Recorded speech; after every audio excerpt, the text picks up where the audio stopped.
नेपाल भारत का एक मित्र देश है। हिमालय की गोद में बसा ये देश अपनी सुंदरता और विविधता के लिए दुनिया भर में प्रसिद्ध है। ज्यादातर भारतीयों के दिमाग में नेपाल शब्द आते ही बस एक नेपाली लड़के की इमेज बन जाती है, लेकिन नेपाल बहुत ही विविधता से परिपूर्ण देश है। आज के इस वीडियो में हम नेपाल के बारे में आपको कुछ ऐसी बातें बताएंगे जो आपने पहले कभी नहीं सुनी होगी। तो दोस्तों, इस वीडियो को लास्ट तक जरूर देखिएगा।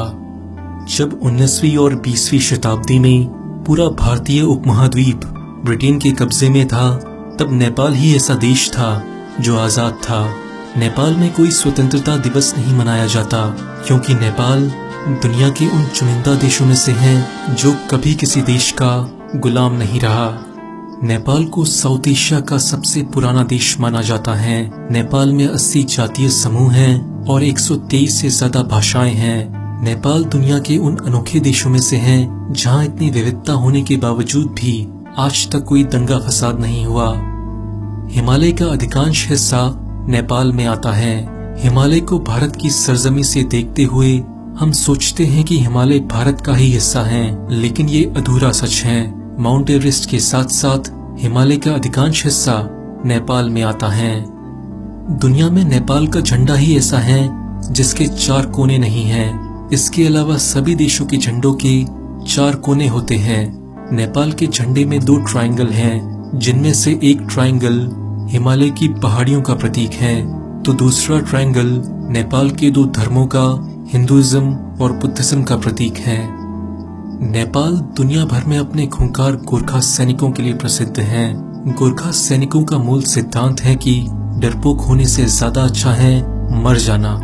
भारत की आजादी के समय ब्रिटेन की आर्मी गोरखा की बहादुरी से इतनी प्रभावित हुई कि वो अपने साथ बहुत सारे गोरखास को ब्रिटेन ले गई, और आज भी ब्रिटेन की आर्मी में गोरखास की संख्या 4000 से ज्यादा है। आज इंडियन आर्मी में गोरखा की 7 रेजिमेंट और 40 बटालियन हैं, जिसमें 40,000 से ज्यादा गोरखा भारत की रक्षा करते हैं। अगर गोरखाओं की बहादुरी की बात करें तो ब्रिटिश आर्मी के दी प्रसाद का नाम तो दुनिया भर में प्रसिद्ध है। उन्होंने 17 सितंबर 2010 की रात को अफगानिस्तान में अकेले ही 30 तालिबानी आतंकवादियों को मार गिराया था, जिसके लिए उन्हें ब्रिटेन की महारानी से मेडल भी मिला था।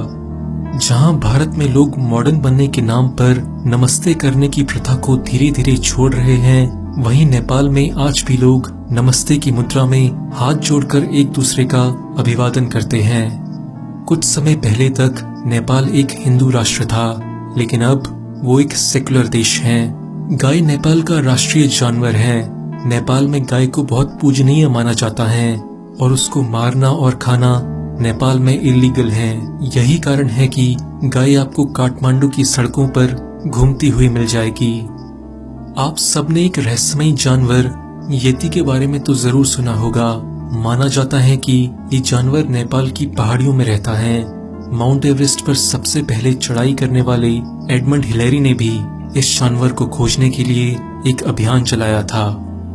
नेपाल की खूबसूरती का आप इसी बात से अंदाजा लगा सकते हैं कि नेपाल में वर्ल्ड हेरिटेज साइट्स की सबसे ज्यादा डेंसिटी यानी कि घनत्व है। काठमांडू वैली के 15 किलोमीटर के अंदर ही 7 से ज्यादा वर्ल्ड हेरिटेज कल्चरल साइट्स हैं। दुनिया में केवल नेपाल ही ऐसा देश है जहां जिंदा देवी का कॉन्सेप्ट है, जिसे कुमारी कहा जाता है। कुमारी का मतलब नेपाली में वर्जिन होता है।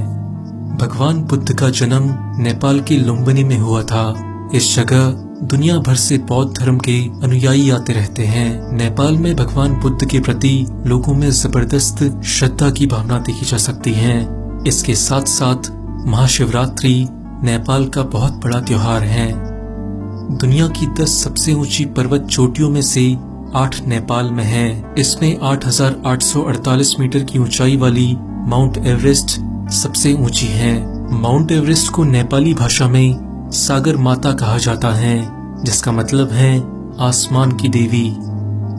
नेपाल कभी चरस तंबाकू आदि के लिए बहुत फेमस था, लेकिन अब यहाँ चरस तंबाकू खरीदना, बेचना और इस्तेमाल करना गैर कानूनी है।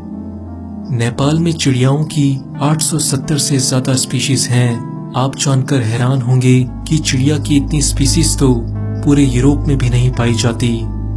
नेपाल दुनिया के उन चुनिंदा देशों में से है जहां आपको बंगाल टाइगर और एक सिंग वाला राइनोसोरस एक साथ देखने को मिलेंगे। 54.6 सेंटीमीटर की हाइट वाला दुनिया का सबसे छोटा आदमी चंद्र बहादुर नेपाल का ही है।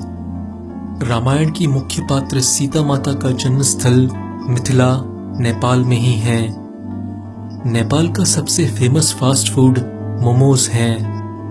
जहां भारत में हर हफ्ते संडे को छुट्टी होती है, वहीं नेपाल में हर शनिवार को छुट्टी होती है।